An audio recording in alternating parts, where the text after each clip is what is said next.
Here's a little story that must be told. Here's a little story that must be told.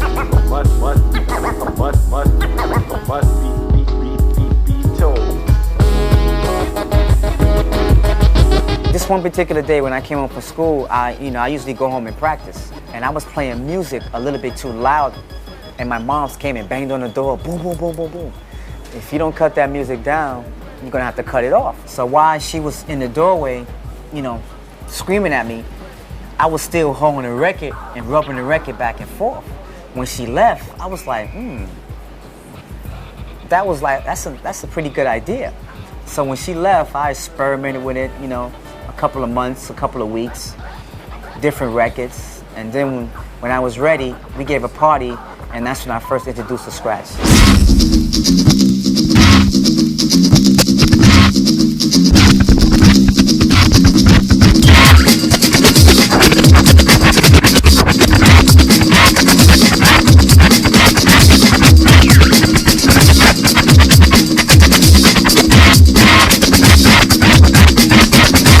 When I was at Prairie View, A&M, this cat named R.P. Cola, who brought 2 copies of 5 Minutes of Funk by Houdini and Friends, and he just started cutting up the beginning of the 5 Minutes of Funk. And he had the little felt pads and everything. Now, I'd already seen hip-hop being done, like on, there'd been footage like that show Graffiti Rock, but to see somebody in Texas actually do it in my face at school was like, I was like, oh man, this dude is actually doing what I've seen on TV and stuff, and he's actually making it come to light at Texas. And I stepped to him and was like, yo, man, you gotta show me how to do that.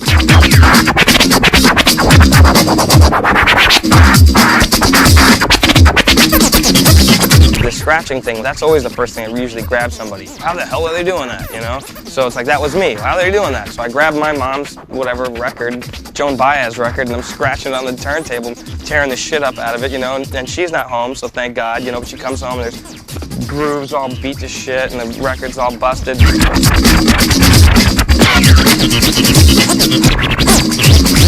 My dad used to hide his needles in these attaché cases that my mom had. And he would hide the needles there and lock them up. And my brother would pick the lock and take the needles out and stuff like that and set them up on the turntables and call his friends over, and his friends would just bring massive records, like crates of records and stuff like that. And they just make tapes, they make all kind of mixtapes with his friends rhyming and my brother DJing, cutting up beats and stuff like that. And that was my first exposure to the whole art of DJing and hip-hop.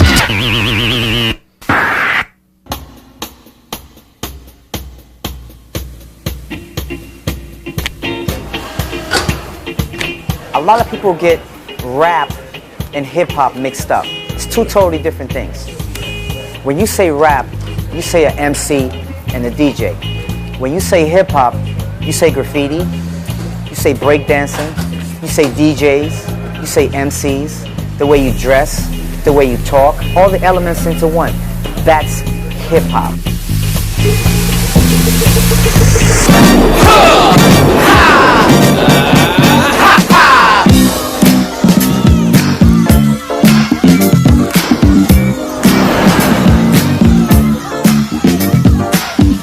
This is the famous Bronx River Houses, the home of hip-hop. We used to say the home of God, and also Little Vietnam. It was crazy at one time with even the police when they come in. We had a lot of gang violence happening at the time. Also a lot of social awareness that was also happening at the time. So that's why we started Universal Zulu Nation, trying to take a lot of gang affiliations and turn it to something positive. Bambaataa was one of the heads of the Black Spades. He was the division leader. And it was taken from a concept of Bambaataa went to Africa when he was leaving the Spades, and he seen how the black people were living over there, and he adapted this culture. He said, when I go back, I'm gonna start the Zulu Nation. We started organizing a lot of the different people in the street, who had different dance groups, B-boys, B-girls, as well as rappers and graffiti artists all together to make the whole culture. It evolved from us beating each other up to like break dances. I used to break dance myself back before Crazy Legs, before all them cats. Y'all got the moves from me, you know it. Let's dance. Let's dance to the drummer's beat. Let's dance. Let's dance to the drummer's beat. I guess it was 73, and a lot of these DJs, they were basically playing, you know, kind of like a disco club type of thing, you know. A lot of stuff that was being played on the radio, a lot of popular stuff. And out of all of that came this rebel, Kool Herc. He wouldn't play that main album cut. He would play a break from a song inside the album. So it was like beats and rhythms and, you know what I'm saying, his style was, he was like God. The breakbeat is that part that you look for in a record that let your God self just get wow. And then as soon as that breakbeat leaves, you say like, it's only a minute, it's only 30 seconds, you know, you want to hear some more. So that's where the hip-hop DJs came in and started making that beat, that breakbeat, that stripped down funk, that span longer and longer for you could just get crazier and crazier and crazier on the dance floor. So that inspired me right there. I was like, okay, I got this 15-piece drum set upstairs that I took since I was 8 years old, building up, you know what I'm saying? Now I gotta make room for some turntables. One day I'm upstairs, Bam's turntables dropped, broke. So Aziz, who was one of the original members of the Zulu Nation, he's like, yo man, Bam needs your turntables. Before he can get the words out of his mouth, I ran in the room, packed the turntables up. I was at the door like this. Where Bam at? Brought his turntables down and let him get on, and he started rocking the house, and you know, then became one of our little proteges in the family. Let's dance. Let's dance to the drummer's beat. Let's dance. Let's dance to the drummer's beat. Let's dance. We had Jazzy J, Red Alert, Grand Wizard Theodore, DST. All of them had their different characteristics that just blew up the turntable. The DJ was the source of the energy because it was his responsibility to find the music, the selection of music, what type of rhythms that the people would feel in the audience. And there actually were no MCs, it was just the DJ. We would never get on the mic and start saying a rhyme. The only time we would pick up the microphone is when we would say, if he on the green truck outside, please move it, or Jerry, your mother's at the door. And it was a DJ who had to give the rights of passage to the MC to even pick up a mic at his set. I was walking down the street just a humming to the beat, and everybody else was a doing the freak. Then they asked me about another MC. I said a wimp and a wham. I don't give a damn. Look like a jelly, but they call it a jam. You know? The MCs were just more or less there to get the people involved. Like we would create the crowd participations, you know, all the hoes, say ho, you know, anything that had to do with the crowd was where the MC, the master of the ceremony, got involved. The DJ was the backbone, and we were the arms, the legs, and everything else to make him colorful. And they say in the big DJ race, Theodore is running in first place. From the left to the right, he's out of sight. From the right to the left, he is the death. From the front to the back, he's not the rap. Visibly, he got his back, so get down. If a person wants to get an understanding of how hip-hop was back then, the best thing is to look at Wild Style because, you know, that was how it was done. Blast, blast, blast, blast, blast, blast. You're not going to get to see Grandmaster Flash, you know, cutting in his kitchen.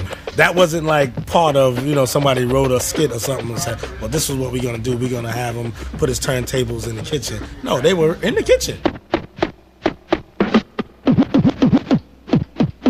A lot of the clubs further down in Midtown Manhattan, they never wanted to book no MCs or DJs. As time went by and they found out that we were making money, that's when they started booking us.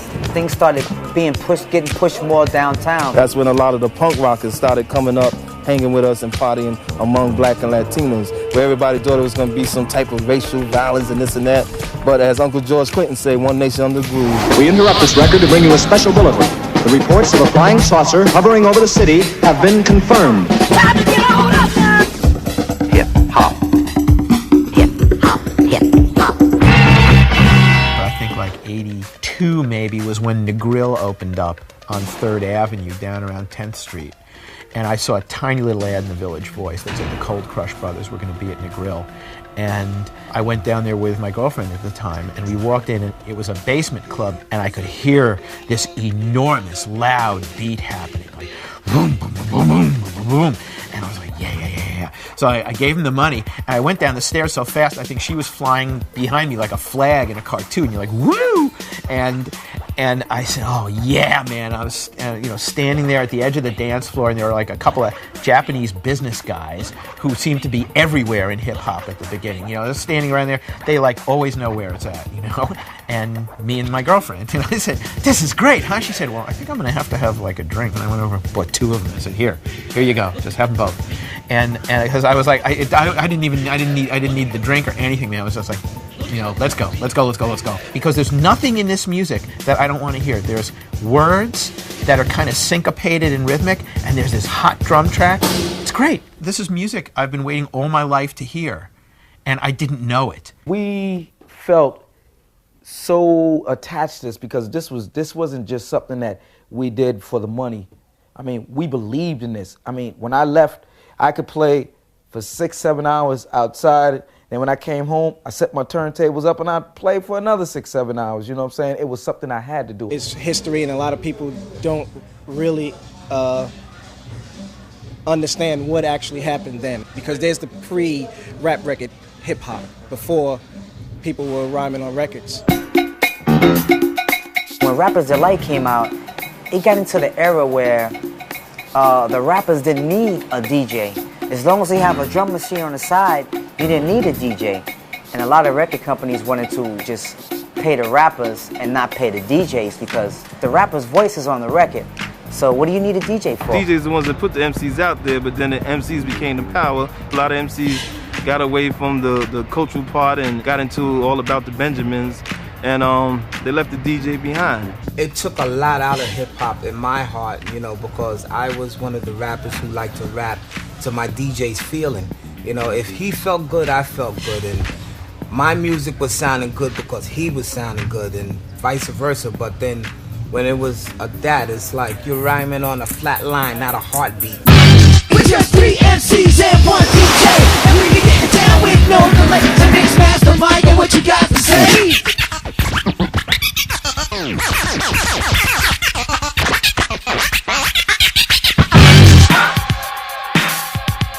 Buffalo Gals, Malcolm McLaren.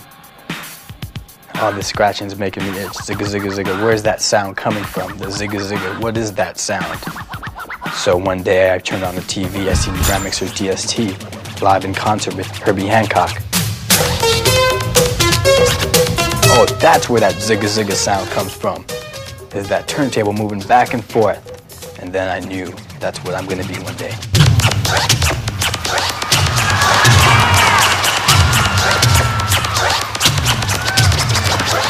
It was just so futuristic at its time. Who would have thought? I mean, there's people playing the trumpet, drums, but I just knew that this is something different. Hey, I want to move the record back and forth in my own way.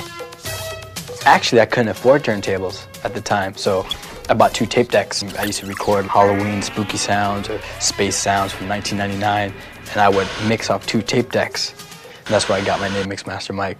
Mike really communicates with the soul of the solar system. And he really, he and a few other, not just know about the aliens, they have the knowledge of having been there. In other words, he knows about Earth because he's here and he's moving around in those stratas just trying to show the Earth people what's going on. But that he's truly a Zectarian.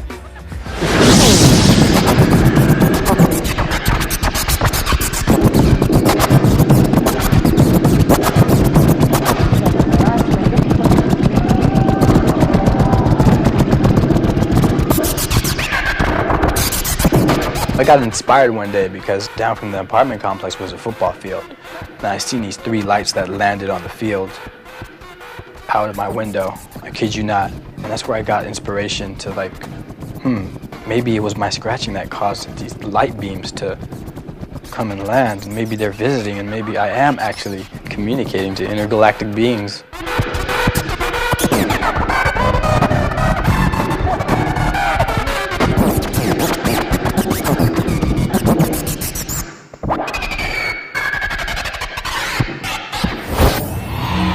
I grew up listening to a lot of jazz and funk, and I wanted to be a part of that movement in another way instead of just being a listener. I got me things on my mind.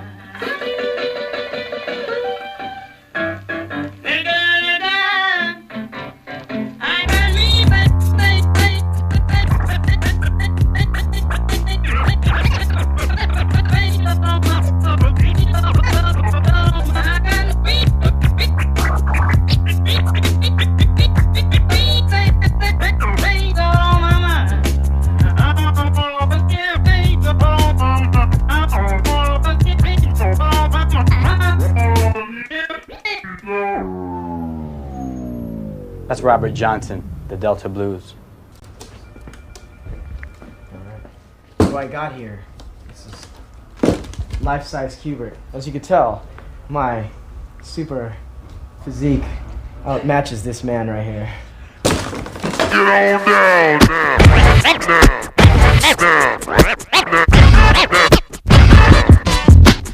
I used to DJ garage parties and stuff, and there'd be some times where I'd do the same garage in other months, and I'd see this kid pop up every now and then, and it would happen to be Qbert. He would like approach me, like, "Yo, I dig what you do, Mike." So I said, "Well, I'll show you some stuff. You want to come to my apartment?" He'd sit there and just watch me practice the whole day. Then in between my practices, he would ask me, "How do you do this? Can you do that again?" My advice, do not show this guy your scratch that you found and developed, because he will take that and understand it so much more than you have. You know, he's like the Louis Armstrong of scratching. You know, even everyone tries to dress like him, except me though. I look a lot better. One day everyone's gonna try to look like Yoga Frog. But for now, we got this guy, the one and only DJ Qbert.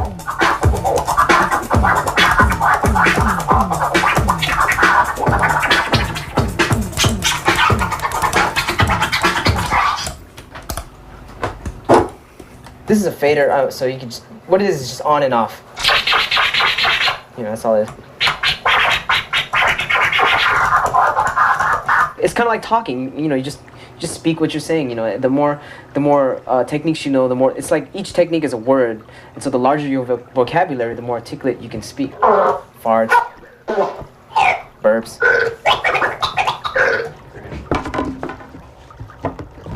Beat juggling is the live manipulation and remix of music right before your eyes.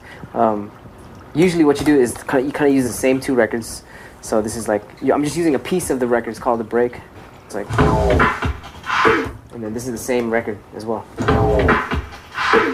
that, right? The fader is like for that turntable and that turntable, right? And in the middle is both.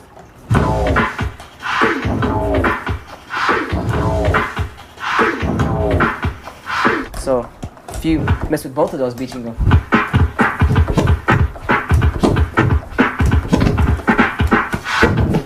I've always been into music ever since I was a kid. My mom even said when she would play music and I would be in her stomach, I would kick and stuff, and I can't sleep unless there's music on. I was like a D- student. I totally hated school, and I always would go home and just do music. I had a little turntable when I was a little kid. It was one of those Fisher Price turntables, and I used to play it backwards and stuff when I was like, I don't know, 4 or 5 years old. And I would always say to myself, wow, I wish I could record my voice and put it on record and see what it would sound like if I played with my voice. Now you be a DJ.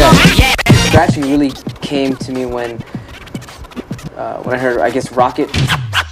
DST was the first one to use that sound. You can gauge a DJ's skills by when they use that sound.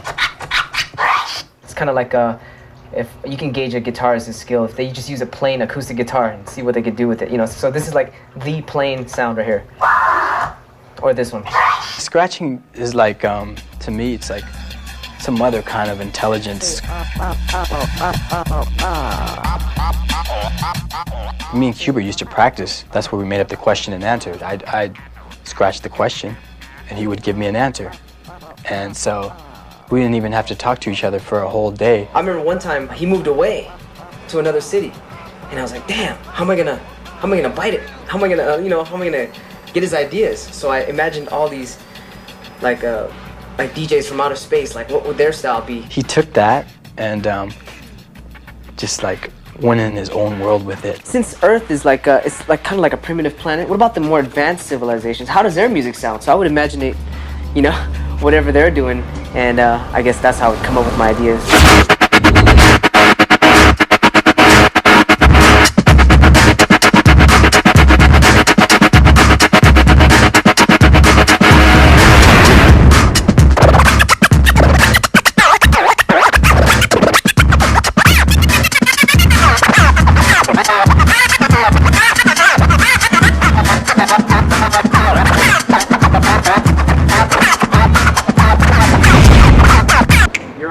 What's up?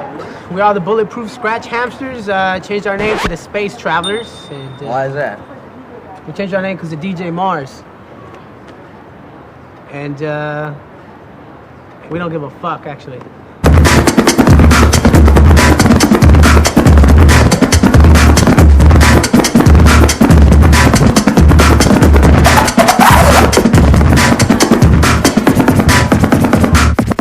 In the mid-'80s, everybody was a mobile DJ. Yeah. When You were a mobile DJ. Yeah, I mean, everyone in Me high too. school, everyone had their crews, and you'd bring your whole system, and everyone would play for half an hour, and whoever like rocked the crowd the best was, you know, like the winners. Lowrider, car show, YMCA, corner store battles, you know what I mean? School DJ battles, block parties and shit, you know? For real, man, I used to do parties. And motherfuckers would want to take my turns, you know? But that never happened, did it? It was all about battling, you know. You got the b-boy battles and totally the DJ battles and stuff, and everyone would kind of get together, or you would even go to someone's house. Even if they just did a party in someone's garage where they'd open up the door and it'd be like 8 people sitting around smoking weed. Make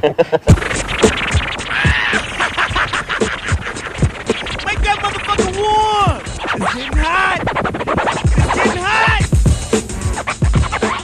I remember going by Eddie Duff's house all the time, and he'd be down in this little room that got all sweaty. Just scratching, scratching, scratching. Make it a little warmer!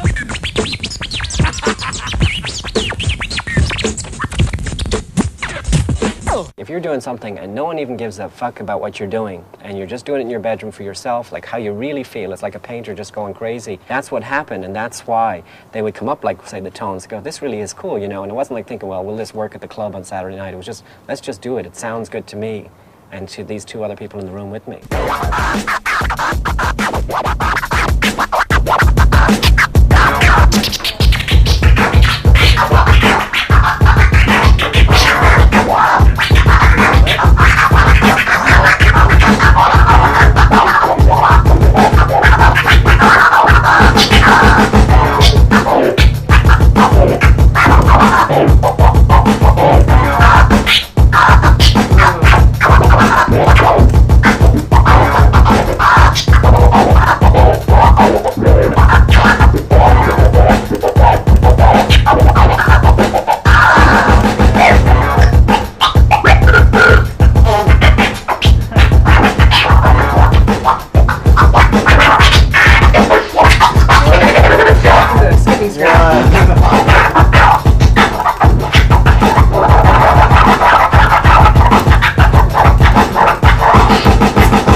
Pickles were the first to take the secrecy out of DJing, because a lot of hip-hop DJing was based on covering the label so that nobody knew what you had, not revealing your tricks.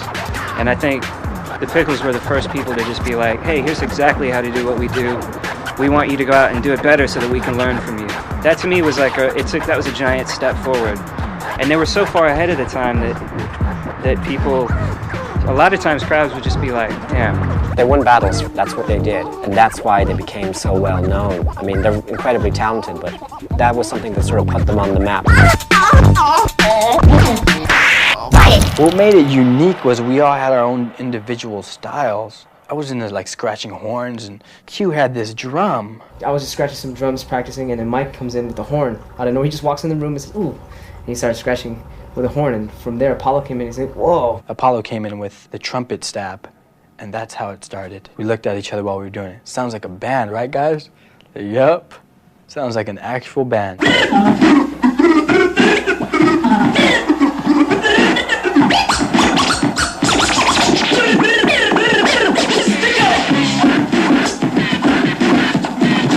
Oh, we felt totally like this is it right here. We're doing something different than everyone else. Yeah, we were totally like on another branch of hip hop. We're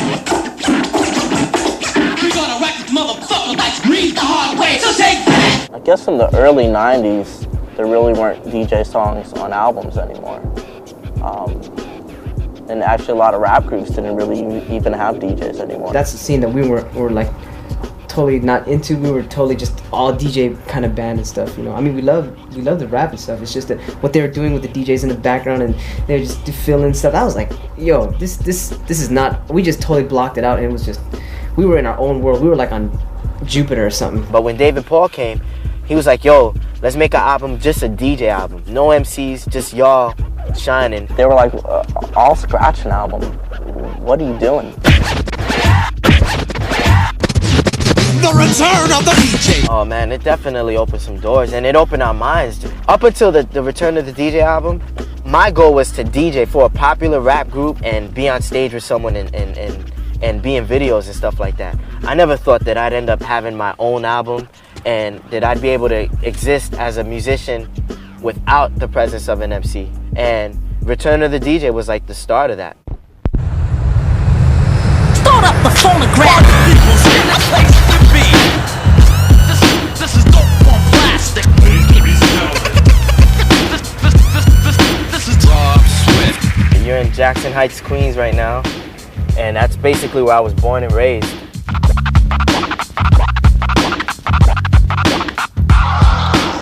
I'm Spanish. My parents are both Colombian, and at an early age I was exposed to music like salsa and merengue and stuff like that. During the early 90s, you had club DJs, house DJs, radio DJs, mixtape DJs who did mixtapes and stuff like that.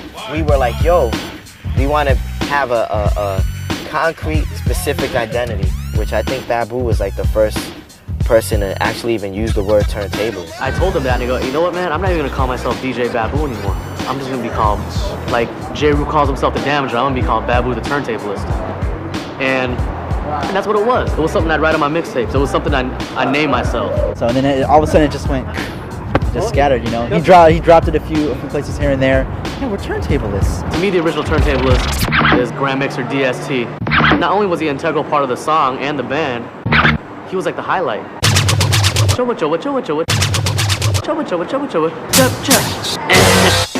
The turntable is a musical instrument as long as you could see it being a musical instrument. You're dealing with notes, you're dealing with measures, you're dealing with timing, you're dealing with rhythm. It's just, you know, different tools, but the outcome is the same, music.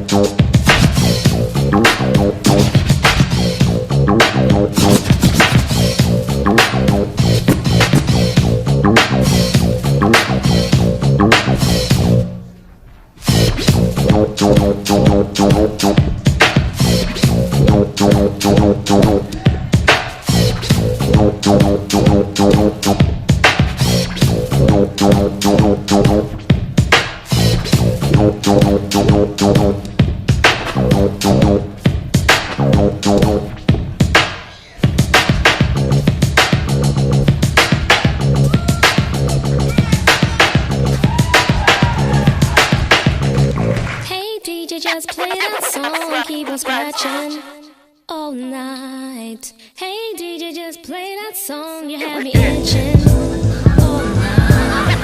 Hey DJ, just play that song.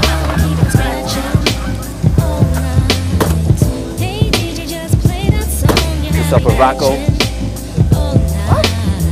Hey DJ, just play that song. Keep on scratching all night. Mr. Sinister representing the executionist from Queens, New York. Word. Representing Brooklyn Total Eclipse. Rob Swift. Rob Swift. Fuck Raider from Manhattan, representing the X.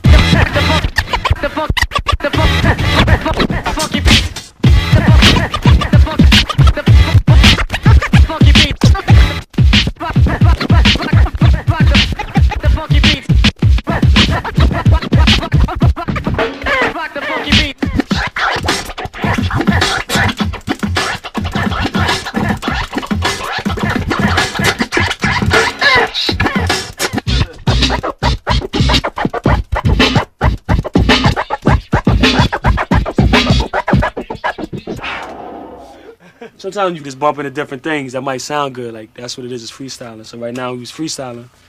We was doing one thing that sounded really good. So we figured we could probably incorporate it into something else that we're doing. Right. You know? All good ideas happen by accident, man. Ready? Yeah.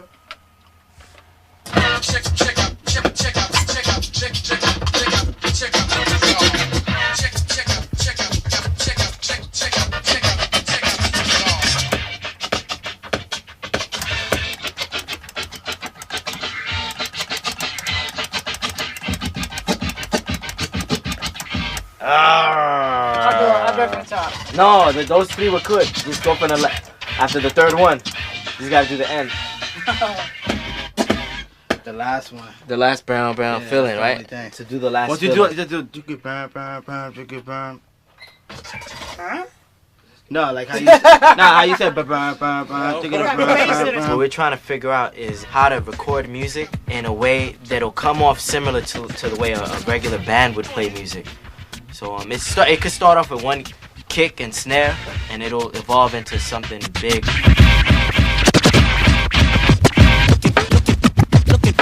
Looking for a style like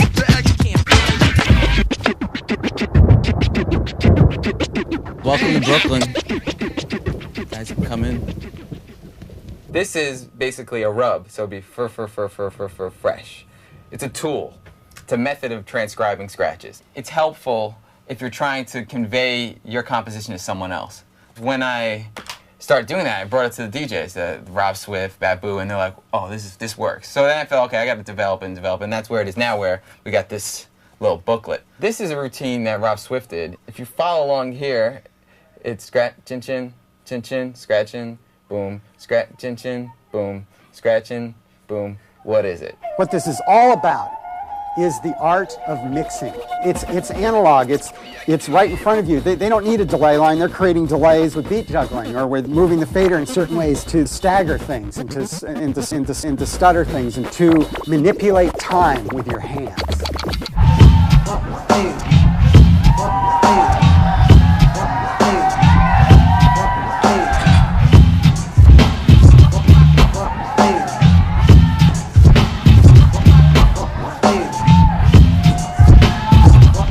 My dad's a professional musician. He wrote the Have a Coke and a Smile jingle. I don't know if you remember that, but so I get a lot of my musical background from that. I had like a traditional music upbringing. I was always in the band. I played piano and drums, and started drums when I was 7.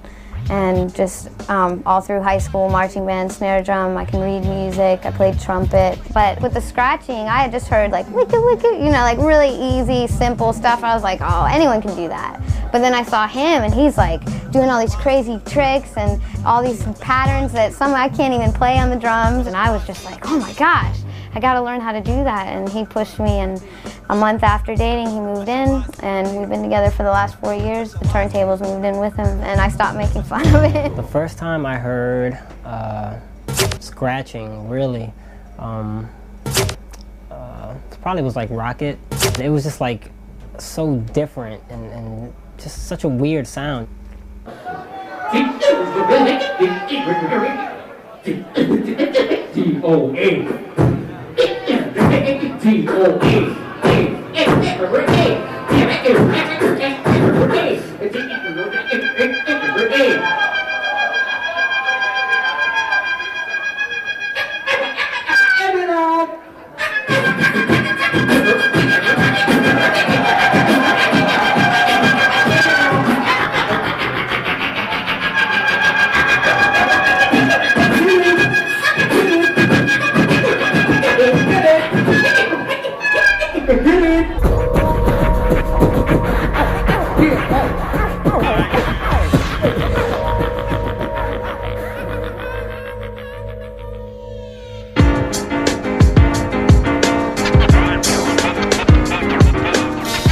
Yes, there was hip hop, and it started like, you know, when it started. But my mom had the actual records, and hip hop just showed me how to play those records. See, it's 2 of them. Circle, circle. I don't have a mixer. When I bought my first set of 1200s, I woke up the next morning and I looked at them and I said, oh no, what did I just do? I just spent a whole lot of money on turntables And then as I begin to gaze at them, I said, wait a minute, I can make this work.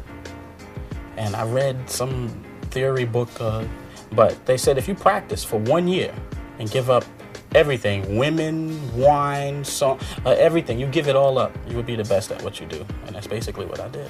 Day in, day out. When I go to work, he's getting ready. When I come back from work, we're still practicing. When I go to sleep, still practicing until I say it's enough. That I can't take anymore. Or else I'll break the needles. Okay? I'll break the needles and then you can't play anymore. Watch out. Steve D, Johnny Cash, and Sean C. Like, we used to all hang out together, and we used to go up to Steve's house and practice, and we started going with Steve to these battles, because at the time, like, Steve was, like, the illest person out of us. All the wheels are still he. All the wheels are still. The wheels are still he is. All the wheels are still he is. Still he is. All the wheels are still he is. Still he is. All the wheels are still he is. Steve D, the founder of Beat Juggling, and Steve D helped me realize that once you think you've reached the limit as an artist to what it is that you do, once you believe that, someone's gonna come along and prove you wrong. Battling, b-boying, you know what I'm saying? That's where it all came from. That's where hip-hop came from being, you know, competitive and from like trying to like knock the next guy down and trying to be the best. But it's all fun, you know what I'm saying? It ain't like real beef. Hip-hop is asking you a question, you know, and that question is, what are you going to do? So if that person is considering himself hip-hop, as far as battling or being a DJ or what have you, he's asking you that question, and it's up to you to answer it. And if you don't answer it, you lose. Isn't competition kind of like part of the American way? You know what I'm saying? Like, aren't we all kind of raised to compete in the world and to get ahead the next person? All the time. I'm competitive with anything. You know, I want to be the best at whatever I can be. If it's drawing a straight line, I want to be able to make the straightest line. Because, you know, growing up in Harlem, you know, you have to be tough that way. Understand, this is the motherfucking DMC U.S. Finals. Somebody gonna leave here and go represent for the U.S. DMC stands for Disco Mix Club. It was a house music competition. And then DJ Cheese from Plainfield, New Jersey, who's the '86 world champion for DMC, when he entered that year, he introduced scratching into it and changed the whole battle. And they went along with it and let it be a hip-hop battle.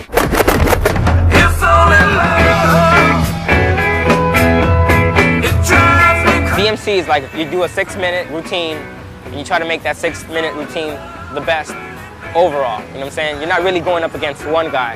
You're not trying to like battle this one guy. You're trying to battle everybody.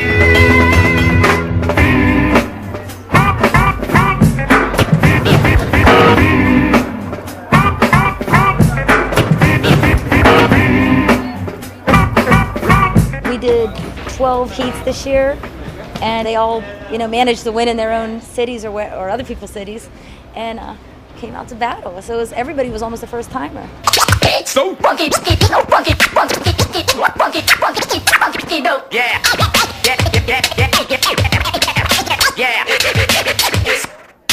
It's so fresh. It's so fresh. It's so fresh. Back in the day, DJ, it was mostly like, you know, you'd mix. You know, if you could mix 2 records, you know, just blend records, you were cool, you know, and you might have like a little, you know, double beat here and there, and then scratching came along, and that was the big thing, you know, scratch, oh, if you could scratch, wow, you could scratch and mix, wow, that's pretty good. Transform. Yeah, if you could transform now, wow, that's another plus, but then it just went bananas when people started beat juggling and then flaring and, you know, just crap. Then after that, then became body tricks. When I won the DMC World Finals, Rob was like a big time help to me right at that point. Like, I used to come into his house, practice, just put my set together, like we were just putting our song together. We just were like, hey, it'll be dope if you do this at that point, and just a lot of input, a lot of help.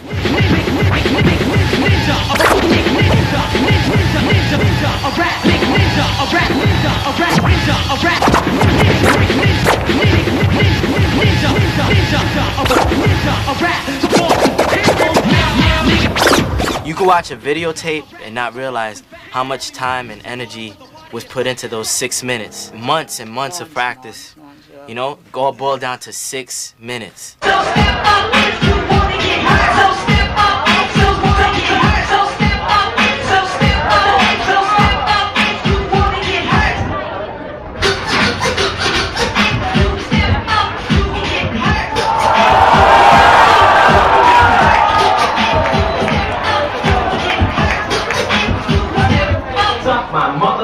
fucking hit.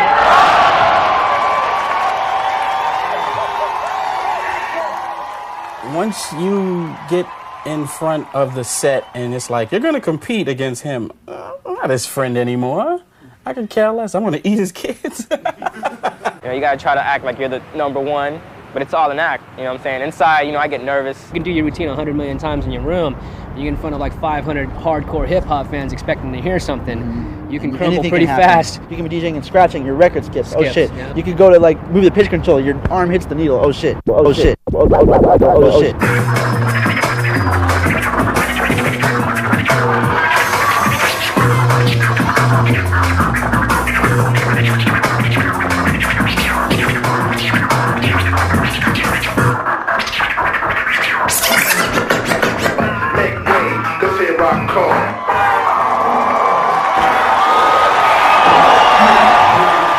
I like the interesting ones, Mysterio, Snake Eyes. You know, the ones that come out bugged out. They're not afraid to look different or do anything different.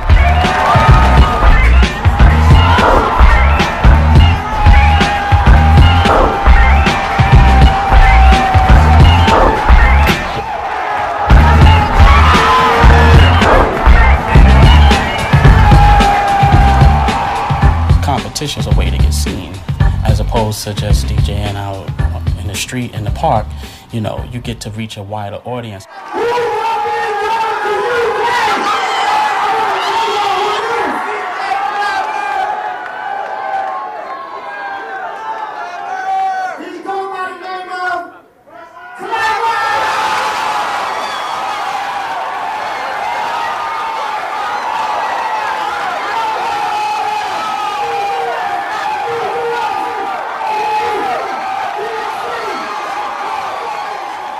The winner from tonight, he goes to DMC World Championships and he battles through the eliminations to see if he places, which usually US DJs do place. And then he'll eventually go up against Craze.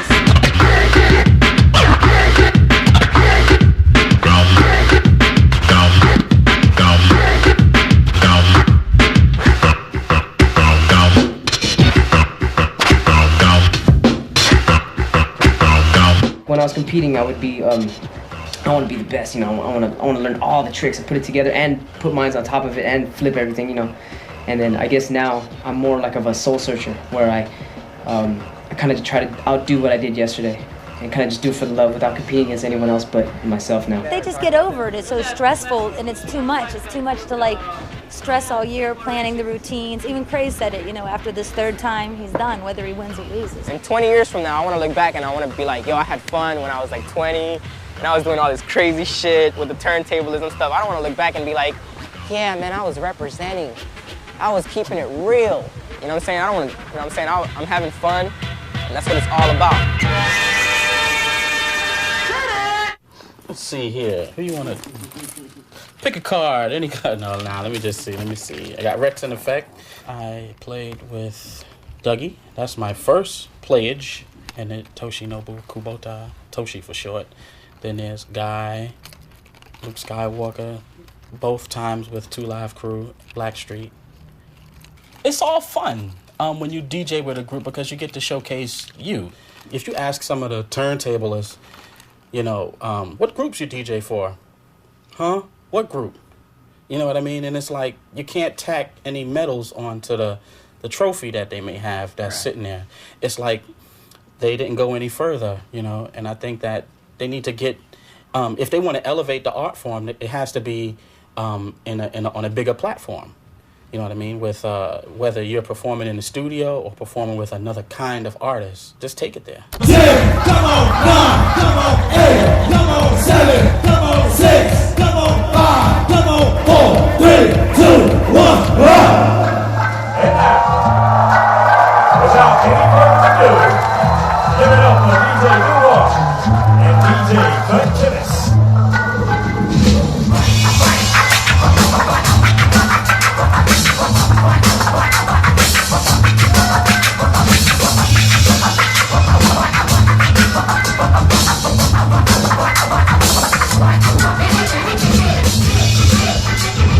I took clarinet in the 4th grade.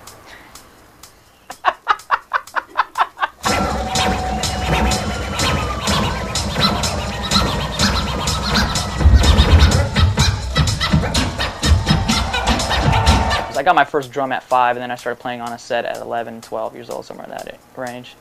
Then I got into turntables, or then I got into beat making, then I got into turntables, but I don't know how to play anything, you know, I don't know how to play the piano, anything melodic I don't know how to play.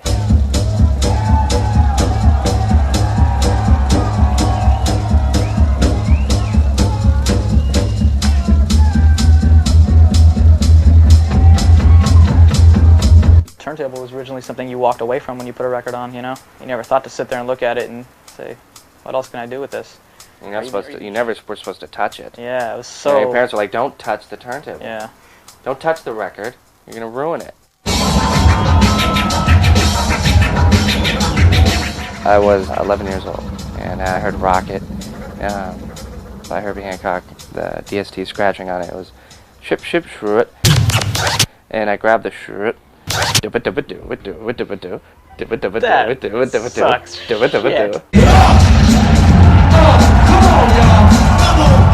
Now you know us, but it's not the cold rush. 4 MCs, so we ain't the furious. Not the false MCs or the three from treacherous. It's a blast from the past, from the moment we bust. From whatever we touch, we hold platinum plus. But if my shit go bust, still I got weed trust. Cause it's the second coming. This laying rhyme so stunning. And keep it running. And give a shout out to London. Keep it on. It's never born to the early morn. Sunset till dawn. I got a word abundance. Whole pins by the 100. Top speed, guaranteed we stick running. People bastard, put my terror tactics. Why you acting plastic? Treating all your bands like fanatics. Up a bed, coming in tight, they come up where, up a there. Pressure look everywhere, look we get there. DJ is spinning the records that make up the music so people can focus whenever the mic has been passed to. Jurassic create songs with each other. We go about it in different ways. A lot of times, Cut or I will have a beat, and we will come to the table with a beat. Are you guys feeling this? Yes or no? Sometimes they're in here writing it, sometimes they write on their own, sometimes they write together. There's been tracks where the beat's been playing in the studio while everybody's just vibing out, just talking. There's times when we don't really have the rhyme, or the guys don't really have the rhyme together, and they lay down this mock track just to see how it goes, just to get the patterns and the, you know, the fluctuations and everything. Go back and fill them with the words so I can go later back and program it around what they're doing. It's fun, but it's always a challenge. Y'all know Babu out there? My people's on the right, y'all know Babu? Yeah. Attention, ladies and gentlemen, gentlemen, fans and diamonds for my name in the night. When we put down the mic, thinking dilated people, crazy, that's guaranteed for sure. A pure mixture. Some try to do the same, but they style ain't pure. A carbon copy. That's right, every flow sounds so sloppy. Lust off and Chris. Yo, to me it don't matter how dope you write or look. MCs without a voice should write a book. For this era right now, I guess, for what the media has portrayed as rap music has been very limited, and I think with Dilated we just brought it back to the basics. I mean, the reason that I even connected with Evidence and Rocka was because they didn't want to DJ for fake reasons. They didn't want someone up there, you know, they could have anybody, they just wanted a stage prop DJ. But they themselves are very involved in all the elements in the culture of hip-hop. They both started as graffiti writers and applied those same mentalities to their MCing, and Evidence also as a producer. So their respect for the DJ goes without question. You know, so for me to be involved in any aspect of the group, whether it's recording, on stage, interviews, anything like that, you know, they totally include me as a complete third of the group. And it feels right. This is a show vinyl I put together for the Beastie Boys, and I put like drum hits before each name, so it sounds like...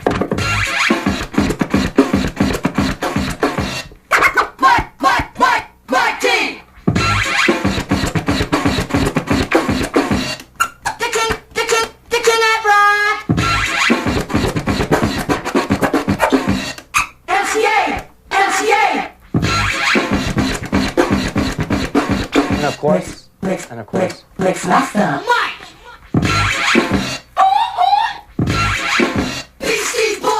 There'll be times when I'll start scratching some roosters for no reason.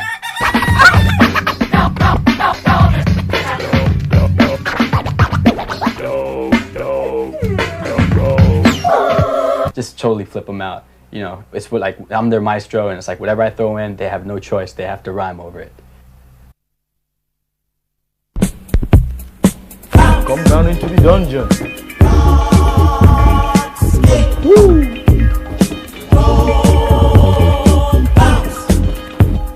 This is basically more or less the bulk of my collection. I got records dating back from the early 30s. You know what I'm saying? Got some vintage hip-hop. Even got a little Chuck Berry right there. Chucky, baby. Yeah, I got 300,000 or 400,000 altogether I have in the house. Doubles of a lot of things, you know, rare cuts and some garbage. I know so many breaks, man. I mean, I'm a walking encyclopedia when it comes to breaks, you know what I'm saying? Hip-hop, in the hip-hop world, they don't get too much by me, you know, I know it all. I know it all and never sleep. Yeah, classic, Planet Rock. One particular thing that I remember was going to see Africa Bambaataa Planet Rock. And Jazzy J was so funky, it was great. Moving from one break to the next, cutting 2 records together, it was just wonderful. And Bambaataa would be, you know, looking at the crowd, you know, being the sort of inscrutable master of records. Bam would feed me the records and I'd just go off. Once I get into a zone, it's like you can't even talk to me. I start hopping back and forth. At one point, took out a 45, slips it over Jazzy J's shoulder, and you know, Jazzy J looks up and takes it. Bam would point to the line, play the second cut. Play the second cut, the break is right there. Puts on the 45, and this break comes to the end, and then voop, voop, voop, boom, and he lets it go. And I was sitting there, I was like, wait a minute, what? And it was the opening break from the Shirley Ellis record, The Clapping Song, which I think the last time I heard that, I was 9. And I really liked it when I was 9. And all of a sudden, everybody's dancing to this funky break, and I thought, that's fucking amazing. Africa Bambaataa, master of records. 3, 6, 9, the goose drank wine, the monkey threw their back on the streetcar line, the line broke, the monkey got choked, and they all went to heaven in a little rowboat. Clap, clap, clap your hands and prepare to pat. Amongst all these records of shit that's probably here, you know, like your Lawrence Welk and, I don't know, Earth, Wind & Fire's not really shit, and Rolling Stones, all these records that you're gonna have here, there might be that one diamond in the rough, like, that's really a rockin' beat. When you find that one that you know you were the only one that found, you just kind of remember, okay, this is what it was all about. You could be digging for breaks or vocal samples or bass lines or weird children's records or whatever, but it's the whole art of building up an arsenal so when you do go to a party, you're different from the next guy. My friend T-Ray, he tells me these stories like, yo, Cut, he's from the South.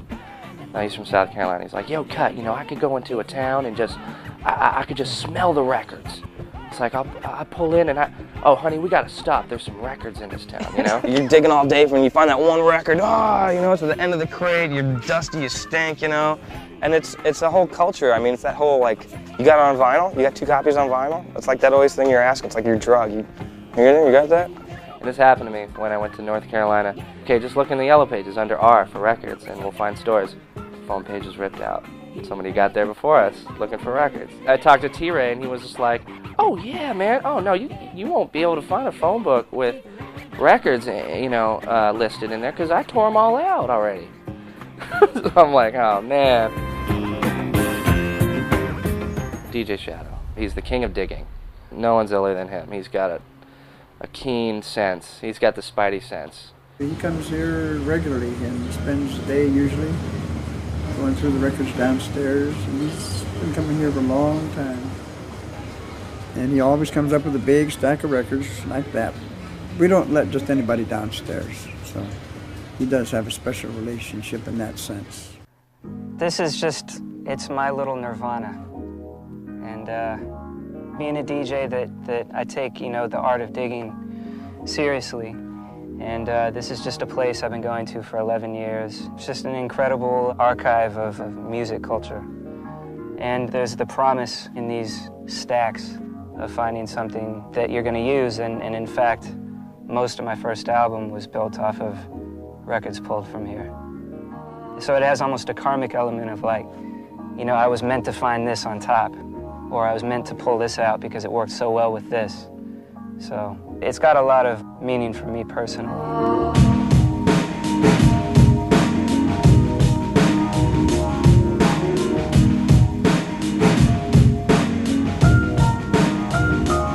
Me and my buddy Stan that I used to dig with, he was a graffiti writer. We used to come here just looking for things like, you know, Incredible Bongo Band and stuff.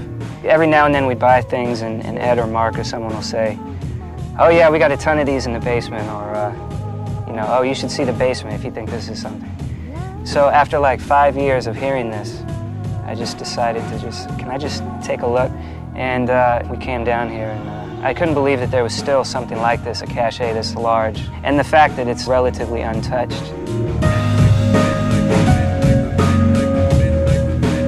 Just being in here is a humbling experience to me, because you're looking through all these records and it's sort of like a big pile of broken dreams in a way. Almost none of these artists still have a career, really. So you have to kind of respect that in a way. I mean, if you're making records and if you're DJing and putting out, you know, releases, whether it's mixtapes or whatever, you're sort of adding to this pile, whether you want to admit it or not. You know what I mean? 10 years down the line, you'll be in here.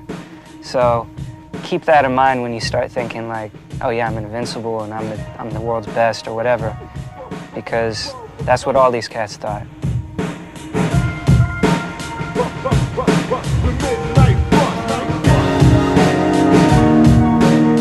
Over here is where I was digging, and there was a mummified bat under one of the records. That was nice. Watch your step here. You smell the gas? It smells like gas. I guess that's just the records. I honestly feel like the people that dig don't stop digging because it's a part of who we are. People that don't, you don't have to. It's not going to make a bad DJ good, but it'll make a good DJ better. Midnight! We're gonna do a song that you never heard before. Double D and Steinsky put out Lesson 3, and it was like a couple years after it came out. I heard it like in '86. And this was essentially like literally a lesson in all the old breaks being played by themselves from front to back in an order, a cohesive way that just, you know, it was groundbreaking. The torch has been passed to a new generation of Americans. Lesson 3. It was a fusing of a lot of funk music and being able to take all these spoken word elements. And it became this increasing series of left turns where all of a sudden it was like, oh yeah, right man, great, this is like we can put Humphrey Bogart over this, and I have this seance record that we can use. When I heard that, that was, I mean, over the years I always kept referencing that track. So when it came time for me to make my first record, I called it Lesson 4.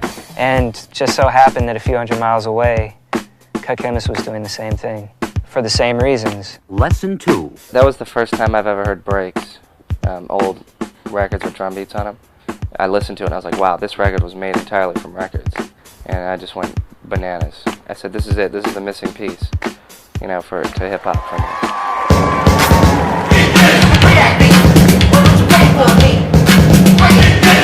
So it's sort of like a once-in-a-lifetime thrill for us, because we flew in Steinsky to join us on stage for a Lessons kind of reprise.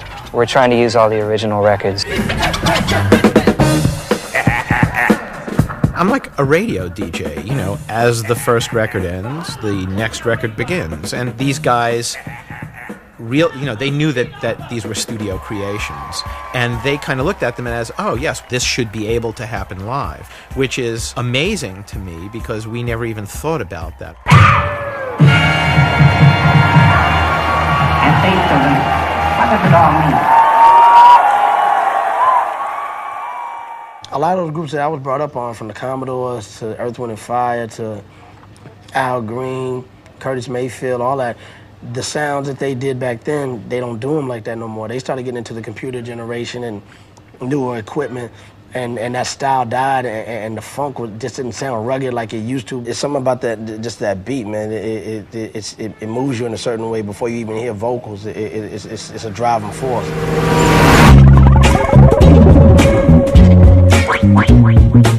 To me, Premier embodies the best possible combination of an innovator in the DJ realm and an innovator in the production realm. You could tell he was a DJ first, got good at that, and then started making his own beats and just utilized records in every possible way. And the artists I work with, I always kind of hear the song before I do it. And what it is when I start looking for samples or sounds on old records or whatever, I'm trying to find that sound that I heard in my head. And until it sounds like what I'm looking for, if I gotta search for a month until it sounds like what I'm looking for, that's how long it's gonna take.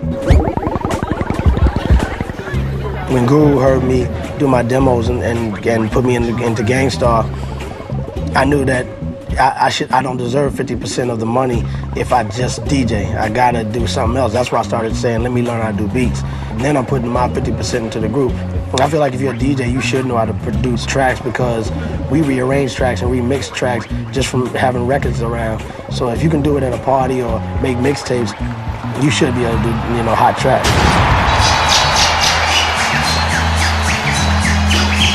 What's up, California? What the fuck's going on, California? Yeah, that's my man DJ Premier. I am the guru. We are gangsta. Take this for example, young niggas want rap in the life they're living. You can't ask them. It starts with the young ones doing crowd for fun. If you ain't down, you can play it out, son. So let's get a car, you know, a fly whip. I never wanted to be an MC. I rock the mic when I'm on stage and I command the crowd and I do all that because I learned from the old school and how to get a crowd to cooperate. It's a certain way you have to talk to them. I can say, come on everybody, let's get your hands up. They ain't gonna sit there, but if you say it to them like, yo, you know, blah, blah, blah, and you kick it to them with the proper attitude, they're gonna wanna get down with you. They might say that we're a menace to society, but at the same time I say, why is it me? Am I the target for destruction? What about the system? A total corruption. I can't work at no fast food joint, I got some talent, so don't you get my point? I'll organize my niggas and get crazy. Selling D-I-U-G-S. If I chose to be an MC, believe me, I'd probably have to go through a lot more drama than I do as a DJ because of the fact that the MC is more vocal. So when you're speaking a voice like that and you're selling over 100,000 albums, you're touching so many people. They're taking what you're saying to them and they're hoping that you are what you talk. And I say that to Guru every day, yo, let's be about everything we drop because we're gonna get tested on it. If the people on the street don't test us on it, God's gonna test us on it.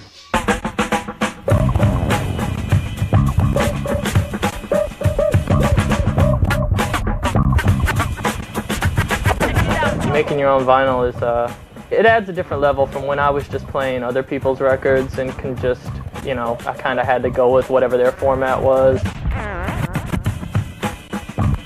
I've got this record that I put out that I made where it's nothing but guitar tones. And it's a whole octave.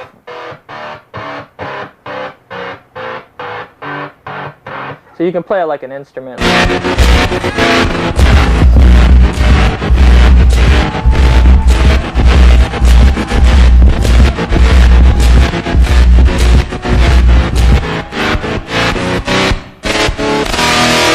That's kind of evolved. People used to not like vinyl that was kind of set up for DJing because they thought it was cheating. But then I think music started to be made anyway, catered towards DJs. So records specifically for turntablists and battle DJs and that sort of thing started popping up. These are ultimate breaks and beats. You know, that whole digging in the crates thing. These kind of like helped a lot of guys find those breaks that are just not around. This was an opportunity for them to just like have these. There are hundreds all over the place. This record contains 7 different noises. Noise number 1 is the horn stab.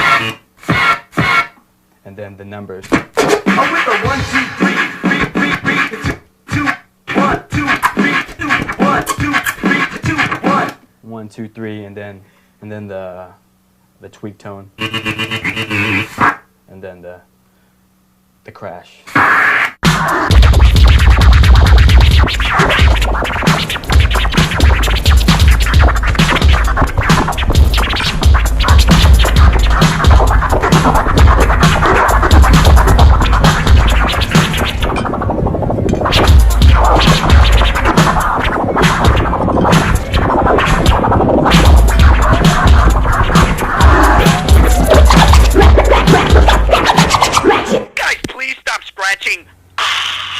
Is there any other sounds you guys could scratch besides fresh?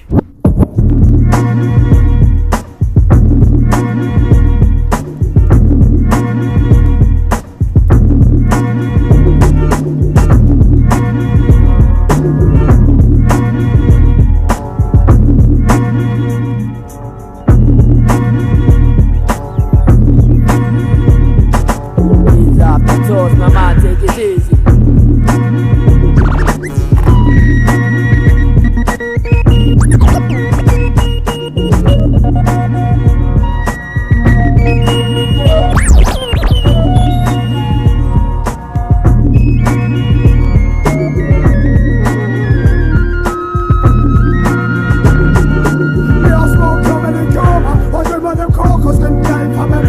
Benjamin Lime,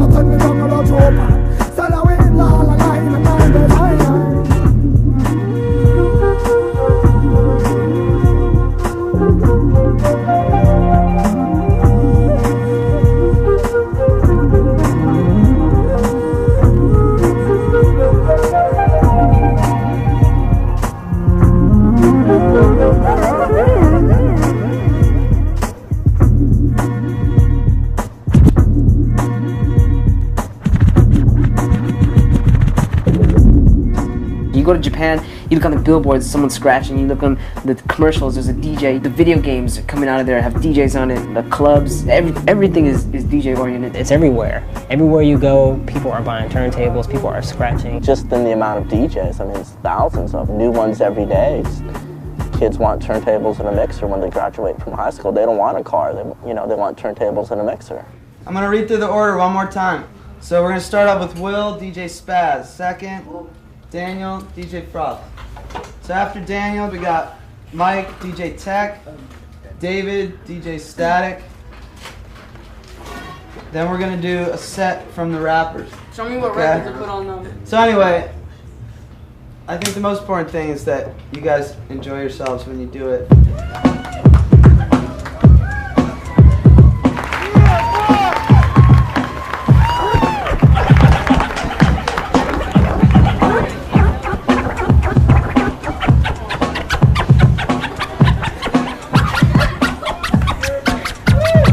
It's a good thing to do with kids because they can put a record on and they can feel like, all right, you know, I'm making music. And so, you know, they can just come on the first day and be successful.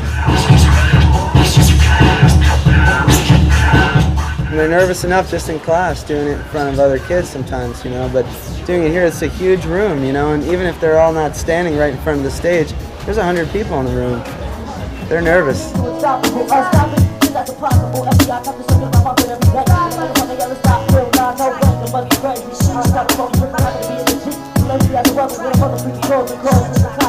It's cool to be the one controlling the crowd, you know what I'm saying?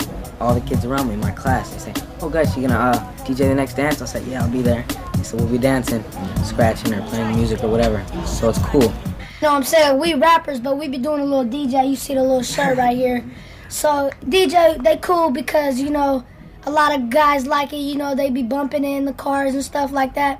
It's the whole hip-hop thing. Yeah, it's the whole Everything hip-hop that has to do with hip-hop we like.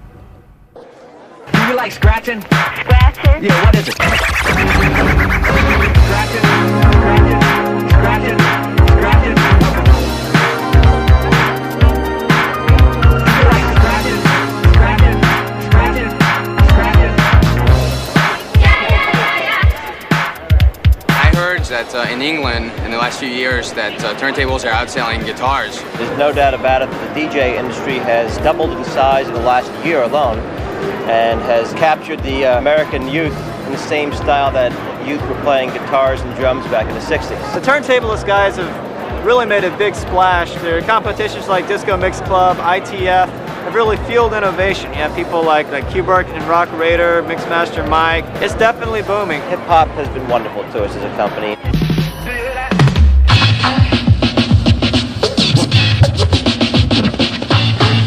That's why Pop lives a man.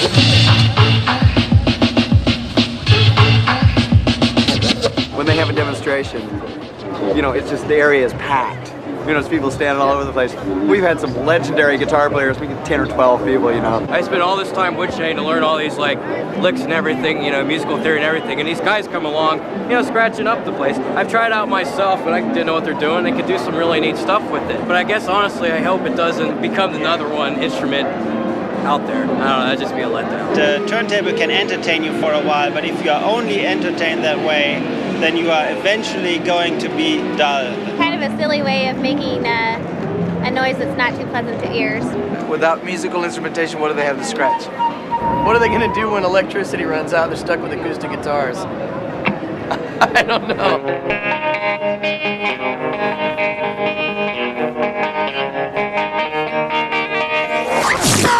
Let's get a record. Regular record, any record will work.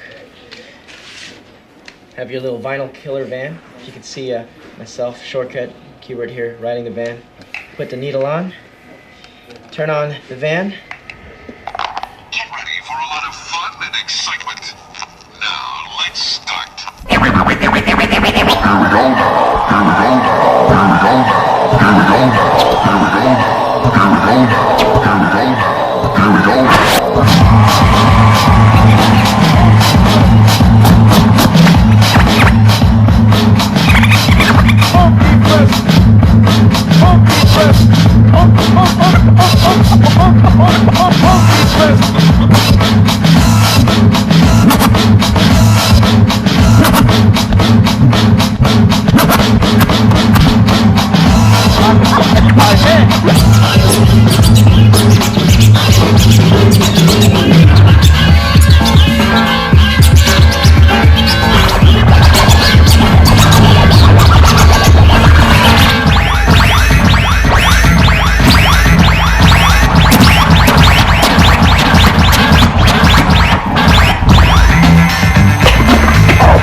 after the 60s sort of identified it with the whole Grateful Dead culture. I think we're in completely a new culture right now, which I feel that the Invisible Scratch Pickles initiated, and now with a lot of the other crews around the Bay Area, you have a whole new energy source. For Filipinos, or American Filipinos at least, we don't really have role models, you know, as far as mass media goes. You know, there's no athletes, there's no actors, you know, we have our parents and Hubert.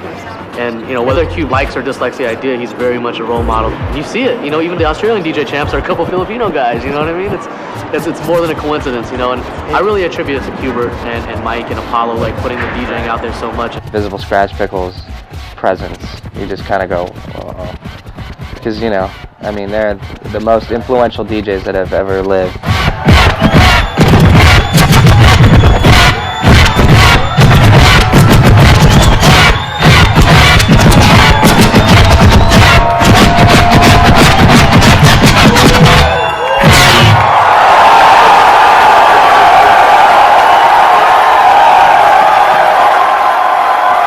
Thanks a lot, San Francisco. They're disbanding as the Invisible Scratch Pickles. They're not going to use that name anymore, and they're more going to sort of just do like solo things. And it's like the Sex Pistols. It was like they broke up at the peak. It was perfect. Yeah. Or Operation IV. The day their album came out, they broke up.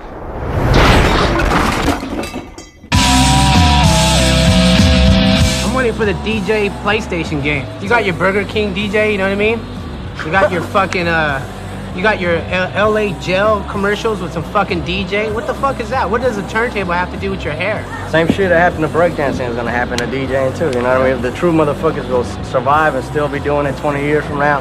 And then there will be all those fools that jump on it for, you know, for the trend of it. That's the whole thing. We got so kind of tired of the MCs. Fuck you guys, you know, we're gonna do our own thing. But now we're kind of screwing ourselves because we're almost kind of doing what the MCs were doing. We're taking this DJ thing and no one's pushing the boundaries and everyone gets up there and they just do their little da-da-da-da and they go to the next guy and he does his little deal. No one's throwing in any originality and we're just kind of getting typecast into this, oh, that's turntablism or that's turntable music.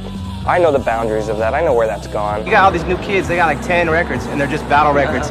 You know, and that's their collection forever. And they think that's when that record wears out, they're gonna buy it again. Like a lot of scratch DJs and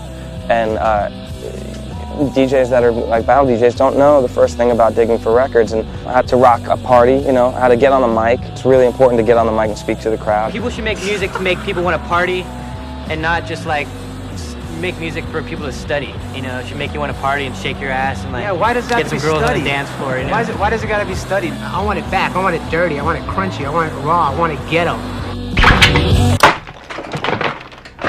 To most of the world, you know, this whole culture and this thing is maybe 20 years old, you know what I mean, if that. And we're just on the brink of something new. And I just know right now, it doesn't really bother me because I just know, I look at the kids who are into it now, and they're obsessed like I am. And I see them not quitting anytime soon.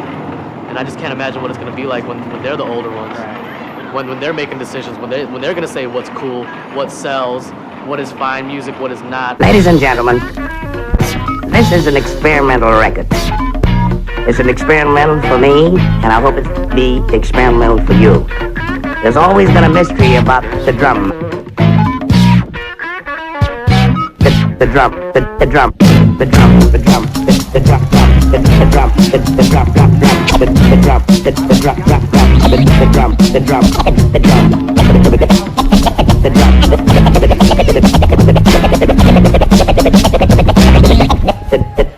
the drum. Improvising. We've got our turntables, we've got a crowd, and the collective goal of making the crowd rock.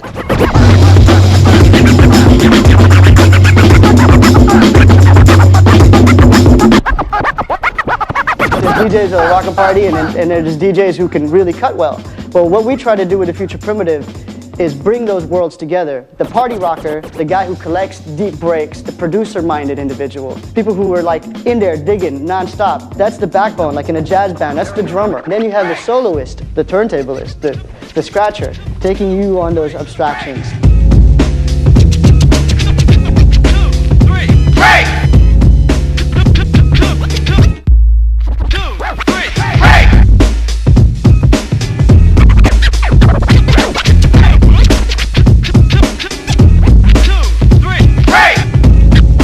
I always thought taught that anything that flows, you can find parallels to and merge. Exciting thing about hip hop is it was already doing that originally, you know, the four elements, breakdancing, DJing, graffiti, and MCing. They're trying to marry a lot of different styles and a lot of different flows.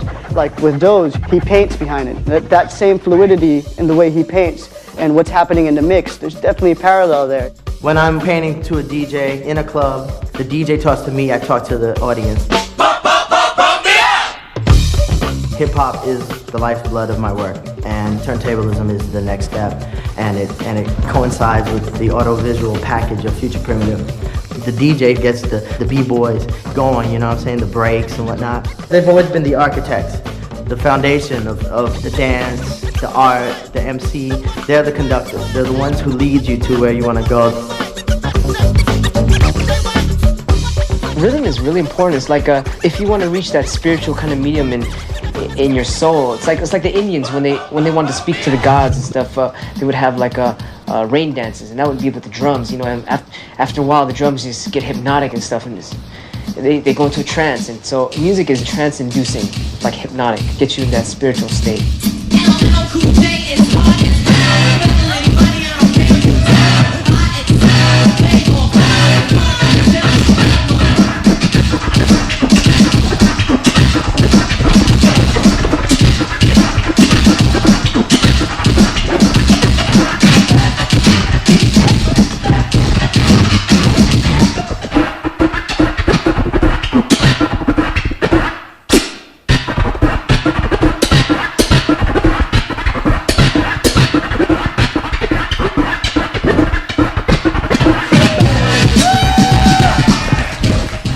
Called the zone or a nirvana. You know, you just totally you're just all into it. You know, you're just getting the whole. It's like you're not playing the instrument. It's like you're the instrument and the universe is playing you.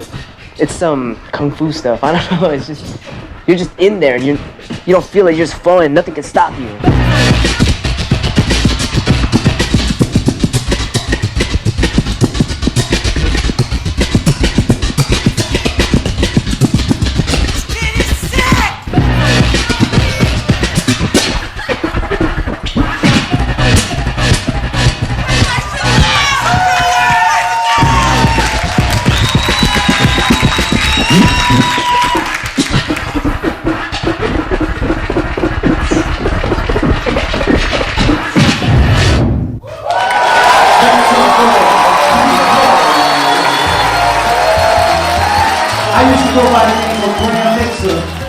And tonight, I want to knight my brother, Cubert, with the Grand Mixer. So Cubert,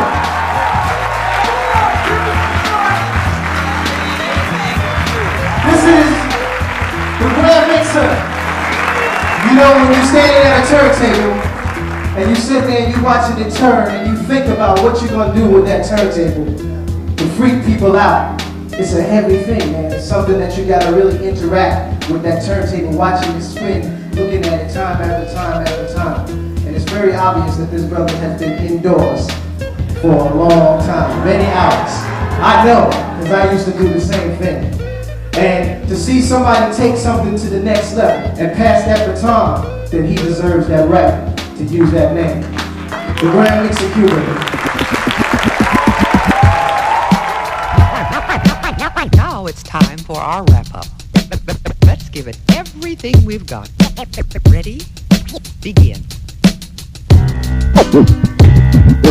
I believe everyone is one. Everything is one whole big ball of energy, kind of like the Star Wars thing about the Force. You know, everything is just, everyone's connected, you know, and we're all just like one energy. Like we think we're separated, but everyone affects everyone.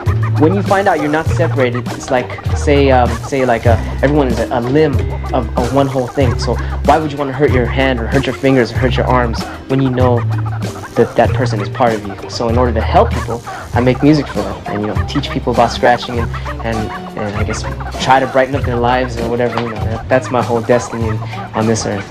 Q-Bird and Mixmaster Mike, and they all tell me, hey man, when we saw you, that was it. And I know that I've affected the population of the planet Earth. That's a great feeling. I feel that people today are realizing that what they're doing now came from somewhere.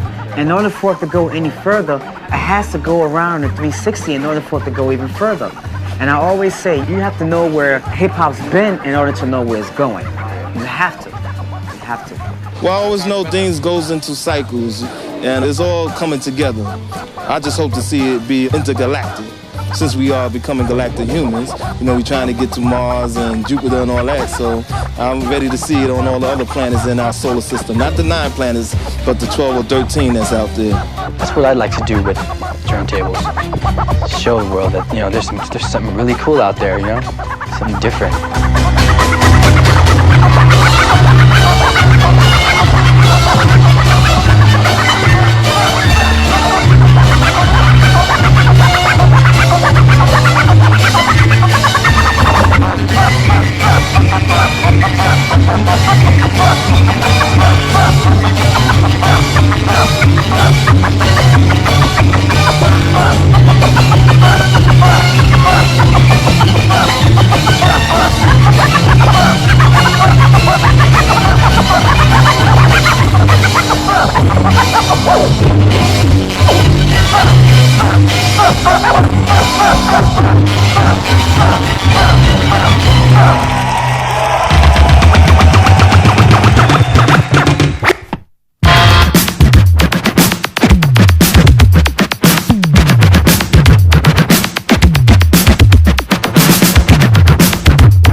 Every time somebody does a scratch, they should give me $1, you know?